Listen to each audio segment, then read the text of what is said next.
വീട്ടിൽ എത്തിയതും കാർത്തു അവൾക്ക് കിട്ടിയ ട്രോഫി നോക്കി നിന്നു. പിന്നെ പെട്ടെന്ന് എന്തോ ഓർത്ത പോലെ ആ ട്രോഫി ഷെൽഫിൻ്റെ അടിത്തട്ടിൽ ഒളിപ്പിച്ചു വെച്ചു.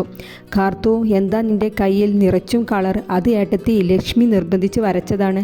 വേഗം കഴുകി കളഞ്ഞോ, അച്ഛൻ കണ്ടാൽ ഇനി അതിനാകും ഇവിടെ അടി. ശരി ഏട്ടത്തി, ഞാൻ കഴുകിക്കൊള്ളാം. പ്രിയ ഒന്ന് മൂളി. പ്രിയയുടെ വീട്ടിൽ നിന്ന് അവളുടെ അച്ഛനും അമ്മയും വന്നതാണ്. അവർ സംസാരിക്കുന്ന ഇടയിലാണ് ആരൊക്കെയാ വന്നിരിക്കുന്നത്?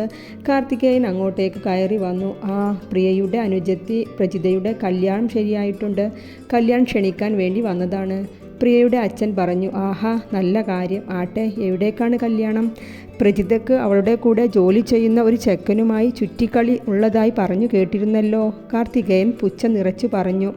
കാർത്തികിൻ്റെ അച്ഛാ, ഇന്നത്തെ കാലത്ത് ഇഷ്ടപ്പെട്ടവർ തമ്മിൽ വിവാഹം ചെയ്യുന്നത് പുതിയ കാര്യമൊന്നുമല്ല. പ്രിയയുടെ അമ്മ അല്പം ദേഷ്യത്തോടെ പറഞ്ഞു. വലിയ തറവാട്ടിൽ പിറന്നവരൊന്നും ഈ പരിപാടിക്ക് നിൽക്കില്ല. എൻ്റെ മോളാണ് ഇങ്ങനെ ചെക്കന്മാരുമായി ചുറ്റിക്കറങ്ങിയാൽ ഞാനൊക്കെ കഴുത്തിന് പിടിച്ച് പുറത്തേക്ക് തള്ളിയേനെ. പിന്നെ ഈ കല്യാണത്തിന് എന്നെ പ്രതീക്ഷിക്കണ്ട. അതും പറഞ്ഞ് കാർത്തികേയൻ അവിടെ നിന്നും എഴുന്നേറ്റ് പോയി. കാർത്തിക് എന്ത് പറയണമെന്നറിയാതെ ഇരിക്കുകയാണ്. അച്ഛാ, ക്ഷമിക്കണം. എൻ്റെ അച്ഛൻ്റെ ഈ പെരുമാറ്റത്തിൽ നിങ്ങൾ രണ്ടാളും ക്ഷമിക്കണം. സാരല്ലേ മോനെ. പ്രിയയുടെ അച്ഛനും അവനെ സമാധാനിപ്പിച്ചു. ക്ലാസ് വിട്ടു വരുമ്പോൾ കണ്ടു തന്നെ നോക്കി നിൽക്കുന്ന ശരണിനെ. കാർത്തു അവൻ്റെ അടുത്തേക്ക് ചെന്നു. നിങ്ങൾ എന്തിനാ എന്നെ ചുറ്റിപ്പറ്റി ഇങ്ങനെ നടക്കുന്നത്? അവൾ അല്പം ഭയത്തോടെ ചുറ്റും നോക്കുന്നുമുണ്ട്. അയ്യോ കാർത്തു. ഹേയ്, എന്നെ കാർത്തു എന്നൊന്നും വിളിക്കണ്ട, കാർത്തിക അങ്ങനെ വിളിച്ചാൽ മതി, അവൾ ദേഷ്യത്തോടെ പറഞ്ഞു. അതെന്താ കാർത്തു? ഞാൻ കാർത്തു എന്ന് വിളിച്ചാൽ നിൻ്റെ ഫ്രണ്ട്സൊക്കെ അങ്ങനെയല്ലേ വിളിക്കാറ്? അവൻ കുസൃതിയോടെ ചോദിച്ചു. അവർ എൻ്റെ ഫ്രണ്ട്സല്ലേ? നിങ്ങൾ എനിക്ക് പരിചയം പോലുമില്ല. നിങ്ങൾ പോവാൻ നോക്ക്. എൻ്റെ പിന്നാലെ ഇനി വന്നാൽ ഞാൻ കംപ്ലൈൻറ്റ് ചെയ്യും. സോറി കാർത്തു, ഇനി നിന്നെ ഞാൻ കാണാൻ വരില്ല കേട്ടോ. ഇനി കാണാൻ തോന്നുമ്പോൾ ഞാൻ ഫോട്ടോ നോക്കിക്കൊണ്ട്. അവൻ പുഞ്ചിരി അണിഞ്ഞു പറഞ്ഞു. എൻ്റെ ഫോട്ടോയോ? എങ്ങനെ എൻ്റെ ഫോട്ടോ കിട്ടി? അവർ വെപ്രാളത്തോടെ ചോദിച്ചു. നിൻ്റെ ഡാൻസിൻ്റെ ഒരുപാട് ഫോട്ടോസ് ഉണ്ട് എൻ്റെ അടുത്ത്. അയ്യോ, വേഗം ഡിലീറ്റ് ചെയ്യേ. എൻ്റെ ഫോട്ടോസ് മുഴുവൻ ഡിലീറ്റ് ചെയ്യേ, പേടിയോടെ പറഞ്ഞുകൊണ്ടിരുന്നു. ചുറ്റും നോക്കി. ഒരുവിധം കുട്ടികളെല്ലാം പോയി കഴിഞ്ഞിരുന്നു. അയ്യോ, ബസ്സും പോയി. അവൾ ആകെ അസ്വസ്ഥതയായി. എന്നാൽ കാർത്തു, നീ ഒരു കാര്യം ചെയ്യേ. നിന്നെ ഞാൻ ഡ്രോപ്പ് ചെയ്യാം. അപ്പോൾ എൻ്റെ ഫോണിലുള്ള ഫോട്ടോസ് നിനക്ക് തന്നെ ഡിലീറ്റ് ചെയ്യാലോ. വേണ്ട, എനിക്ക് നിങ്ങളെ പരിചയം പോലുമില്ലല്ലോ. അവൾ ആശങ്കയിലായി. ഹേയ് കാർത്തു, ഇത്രയും ദിവസത്തെ പരിചയമില്ല എന്നെ. ഇതുവരെ ഞാൻ അപമര്യാദയായി ഒന്നും ചെയ്തിട്ടില്ലല്ലോ. അവൾ ഒന്ന് ആലോചിച്ചു. കൂടെ വന്നാൽ എൻ്റെ ഫോട്ടോസ് ഫുള്ളും ഡിലീറ്റ് ആക്കുമോ? അവൾ ഒന്നുകൂടെ ഉറപ്പുവരുത്തി. കാർത്തു അവൻ്റെ കാറിൽ കയറി ഫോണിലുള്ളതെല്ലാം ഡിലീറ്റ് ചെയ്തു. എൻ്റെ വീട്ടിലുള്ളവർ അറിയാത്ത ആളുകളുടെ കാറിൽ കയറിയാൽ വഴക്ക് പറയും. നിങ്ങൾ എൻ്റെ വീടിൻ്റെ അടുത്ത് നിർത്തിയാൽ മതി കേട്ടോ, ഞാൻ നടന്നു പോയിക്കൊള്ളാം. പിന്നെ ഞാൻ ഫോട്ടോ ഡിലീറ്റ് ചെയ്യാൻ വേണ്ടി മാത്രമാണ് കാറിൽ കയറിയത്, വേറെ ഒന്നും വിചാരിക്കരുത് കേട്ടോ. അതും പറഞ്ഞ് അവർ കാറിൽ നിന്നും ഇറങ്ങാൻ നിന്നു. ഒരു മിനിറ്റ് കാർത്തു, ഞാൻ ഇത്രയും ഹെൽപ്പ് നിനക്ക് ചെയ്തില്ലേ? തൻ്റെ ഫോൺ നമ്പറെങ്കിലും ഒന്ന് താ. അവൾ അല്പനേരം ഒന്നും മിണ്ടിയില്ല. പിന്നെ പറഞ്ഞു. എൻ്റെ കയ്യിൽ ഫോണില്ലല്ലോ. എന്നാൽ ലൈൻ ഫോൺ ഇല്ലേ? അതിൻ്റെ നമ്പറെങ്കിലും താ. അവൾ കുറച്ചു നേരം അവൻ്റെ മുഖത്തേക്ക് തന്നെ നോക്കി. പിന്നെ അവൻ കൊടുത്ത കാർഡിൽ ലൈൻ ഫോണിൻ്റെ നമ്പർ എഴുതി കൊടുത്തു. പുറത്തേക്കിറങ്ങി. അവൾ വീടിൻ്റെ ഗേറ്റ് കടന്നു പോകുന്നത് വരെ അവൻ അവിടെ നോക്കി നിന്നു. ഈശ്വരാ, എൻ്റെ പോലത്തെ ഒരു അനുഭവം ആർക്കും കൊടുക്കല്ലേ. എൻ്റെ അനിയത്തിയുടെ കല്യാണമായിട്ട് തലേന്ന് പോവാൻ ആ കിഴവൻ സമ്മതിച്ചില്ല. ഇന്നെങ്കിലും നേരത്തെ പോവാനോ? എൻ്റെ ഭർത്താവായ ആ മനുഷ്യൻ ഇപ്പോഴും വന്നില്ലല്ലോ. ഈശ്വരാ, എൻ്റെ ഒരു തലവര. പ്രിയ കുഞ്ഞിനെ ഒരുക്കിക്കൊണ്ട് പിറുപിറുത്തു കൊണ്ടിരിക്കുകയാണ്. പ്രിയ കുഞ്ഞെ, ഉച്ചത്തേക്ക് കറിക്ക് എന്താ ഉണ്ടാക്കേണ്ടത്? ഇതും ചോദിച്ചുകൊണ്ടാണ് ചന്ദ്രിക അങ്ങോട്ടേക്ക് വന്നത്. ഇന്ന് എൻ്റെ തല കൊണ്ടുപോയി കറി വെക്ക്. അവൾ ചന്ദ്രികയെ ആട്ടിവിട്ടു. ചന്ദ്രിക ചുണ്ടും കോട്ടി അവിടെ നിന്നും പോയി. ഈ സമയമാണ് ലൈൻ ഫോൺ അടിക്കുന്നത്. ആ ഫോണെങ്കിലും എടുക്കാൻ ആരുമില്ലേ? പ്രിയ വിളിച്ചു കൂവി. കാർത്തു വേഗം വന്ന് ഫോൺ എടുത്തു. ഹലോ. അയ്യോ ശരൺ, നീയാണോ? നിന്നോട് പറഞ്ഞില്ലേ എനിക്ക് ഫോൺ ചെയ്യരുതെന്ന്? അവൾ ചുറ്റും നോക്കി ശബ്ദം കുറച്ച് പറഞ്ഞു. നീ നാളെ ഉച്ചയ്ക്ക് ശേഷം സ്കൂൾ ഗേറ്റ് അതിന് നിൽക്ക്. അയ്യോ, എനിക്ക് പറ്റില്ല. ദൈവത്തെ ഓർത്ത് ഇനി എനിക്ക് ഫോൺ ചെയ്യരുത്. നീ വന്നില്ലെങ്കിൽ ഞാൻ എന്നും ഇനി വിളിക്കും. കാർത്തു, ആരാ ഫോണിൽ? പ്രിയ ചോദിച്ചുകൊണ്ട് അടുത്തേക്ക് വന്നു. അവൾ ശരൺ പറയുന്നതൊന്നും ശ്രദ്ധിക്കാതെ മൂളിക്കേട്ട് ഫോൺ വേഗം കട്ട് ചെയ്തു. ആരാ ഫോണിൽ? പ്രിയ അവളെ കൂർപ്പിച്ച് നോക്കി. അത് ഏട്ടത്തി ലക്ഷ്മിയാണ്. എന്താ, ലക്ഷ്മിയുടെ വീട്ടിൽ ഭൂകമ്പം ഉണ്ടായോ?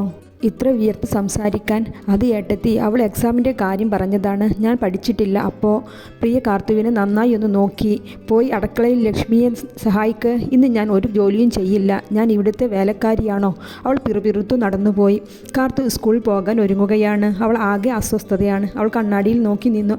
വേണ്ട, ഇനി അയാളെ കാണരുത്. കണ്ടില്ലെങ്കിൽ അവൾ മനസ്സ് പിന്നെയും അസ്വസ്ഥതയാണ്. വീണ്ടും വീണ്ടും ഫോൺ വിളിക്കും. അച്ഛനും ഏട്ടനും അറിഞ്ഞാൽ 5 മിനിറ്റ് എന്നല്ലേ പറഞ്ഞത്? ഇന്ന് കണ്ടിട്ട് ഇനി ഫോൺ വിളിക്കരുതെന്ന് പറയണം. അവളെല്ലാം ഉറപ്പിച്ചു. അയ്യോ, 5 മിനിറ്റ് എന്ന് പറഞ്ഞ് ഇപ്പോൾ സമയം ഒരുപാടായി. ശരണിൻ്റെ കൂടെ കാർത്തു കാറിലാണ്. എന്താ കാർത്തു ഇത്ര പേടിക്കാൻ? ഇപ്പോൾ നന്നായി എൻജോയ് ചെയ്യേണ്ട പ്രായമല്ലേ? അവൻ കള്ളച്ചിരിയോടെ അവളുടെ മുഖത്തേക്ക് നോക്കി. അവൾ രണ്ടുപേരും ഒരു കൂൾ ബാറിൽ ഇരിക്കുകയാണ്. ശരൺ, ഞാൻ ആദ്യമായാണ് അന്യയാളുടെ കൂടെ പുറത്തു പോകുന്നത്. അച്ഛനോ ഏട്ടനോ അറിഞ്ഞാൽ കൊന്നു കളയും. എന്താ കാർത്തു, ഞാൻ എൻ്റെ വീട്ടുകാരെ കൂട്ടി നിന്നെ കല്യാണം ആലോചിച്ച് വരട്ടെ? എന്നാൽ പിന്നെ ആരും കൊല്ലില്ലല്ലോ. അവൻ പുഞ്ചിരിച്ചുകൊണ്ട് പറഞ്ഞു. കാർത്തു വിടർന്ന കണ്ണുകളെ കൊണ്ട് അവനെ നോക്കി. എനിക്ക് നിന്നെ വളരെ ഇഷ്ടമാണ്. ഇനിയുള്ള എൻ്റെ ജീവിതത്തിൽ നീ വേണമെന്ന് ആഗ്രഹിക്കുന്നു. നീ ഇല്ലാതെ ഇനി എനിക്ക് ജീവിക്കാൻ പറ്റില്ല കാർത്തു. എൻ്റെ കോളേജിൽ ഒരുപാട് സുന്ദരികളുണ്ട്. പക്ഷേ അവരോടൊന്നും തോന്നാത്ത ഫീൽ നിന്നോട് തോന്നുന്നു കാർത്തു. അവൻ്റെ വാക്കുകൾ കേട്ട് ആ കൊച്ചു കാർത്തുവിൻ്റെ മനസ്സ് വല്ലാതെ തുടിച്ചു. എവിടെ നിന്നും സ്നേഹം കിട്ടാത്ത ആ കുഞ്ഞു മനസ്സ് വല്ലാതെ തുടിച്ചുപോയി. അവൻ്റെ സംസാരം കേട്ട് അവളുടെ ചുണ്ടിൽ ഒരു പുഞ്ചിരി നിറഞ്ഞു നിന്നു. വീട്ടിൽ എത്തിയതും അവൾ ഡോർ അടച്ചു. അവൻ നൽകിയ ഫോൺ നോക്കി. സിം എല്ലാം ഇട്ടു റെഡിയാക്കി കൊടുത്തിരുന്നു അവൻ. അവൾ അവൻ്റെ നമ്പറിലേക്ക് വിളിച്ചു. 2 റിങ്ങിൽ തന്നെ ഫോൺ എടുത്തു. ഹലോ കാർത്തു. ആ, എന്നെ വിളിച്ചേ? അവൻ കൊഞ്ചിക്കൊണ്ട് ചോദിച്ചു. അത് എനിക്കറിയില്ല. അവൾ അല്പം നാണത്തോടെ പറഞ്ഞു. ഞാൻ ഇനി ഫോൺ ചെയ്യരുതെന്ന് പറയാനാണ് ശരണിൻ്റെ കൂടെ വന്നത്. പക്ഷേ ശരൺ തന്ന ഫോണുമായിട്ടാണ് ഞാൻ തിരിച്ചു വന്നത്. എന്താ? അറിയില്ല ശരൺ, എനിക്ക് എന്താ പറ്റിയതെന്ന് അവൾ നിഷ്കളങ്കമായി പറയുകയാണ്. എൻ്റെ കുഞ്ഞ്, അതിനാണ് പറയുന്നത് പ്രണയം എന്ന്.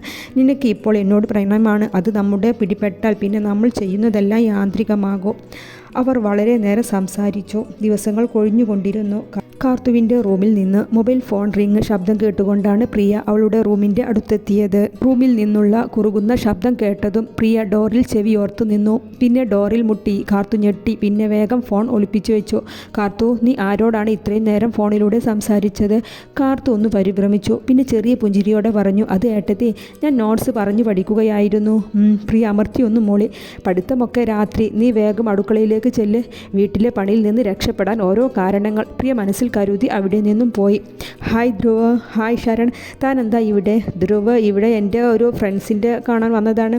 ഓ, ഓക്കെ ശരി. 2 പേരും കൈകൊടുത്തു പിരിഞ്ഞു. 2 പേരും ഒരേ കോളേജിൽ പഠിച്ചതാണ്. അങ്ങനെയുള്ള പരിചയമാണ്. ഗൗതം കേസിൻ്റെ പേപ്പേഴ്സ് റെഡിയാക്കി കൊണ്ടിരിക്കുകയാണ്. അടുത്ത് പാറവുമുണ്ട്. ശ്രുതിക്ക് നീതി കിട്ടുമോ ഗൗതം? ഞാൻ ശ്രമിക്കുന്നുണ്ട്. ഇന്നലെ ആ കുട്ടിയെ വിളിച്ച് മൊഴിയെടുത്തിരുന്നു. നമുക്ക് കിടന്നാലോ? ഗൗതം കയ്യിലുള്ള ഫയൽ ടേബിളിൽ വെച്ചു. ഭാവ്രേണുവിനെ പൊക്കിയെടുത്ത് ബെഡിലേക്ക് നടന്നു. ചന്ദ്രിക, കാർത്തു എവിടെ? പ്രിയക്കുഞ്ഞ്, മോള് ബാത്റൂമിലാണ്. കുറച്ച് ദിവസമായിട്ട് ഇവൾ ബാത്റൂമിലും ബെഡ്റൂമിലും ആണല്ലോ കൂടുതൽ സമയം. പ്രിയ അടുക്കളയിൽ നിന്നും കാർത്തുവിൻ്റെ റൂമിലേക്ക് നടന്നു. ഡോർ മെല്ലെ തുറന്ന് ബാത്റൂമിൻ്റെ ഡോറിൽ ചേർത്ത് വെച്ചു. കാർത്തു, ഇന്നത്തെ ഔട്ടിംഗ് എങ്ങനെ ഉണ്ടായിരുന്നു?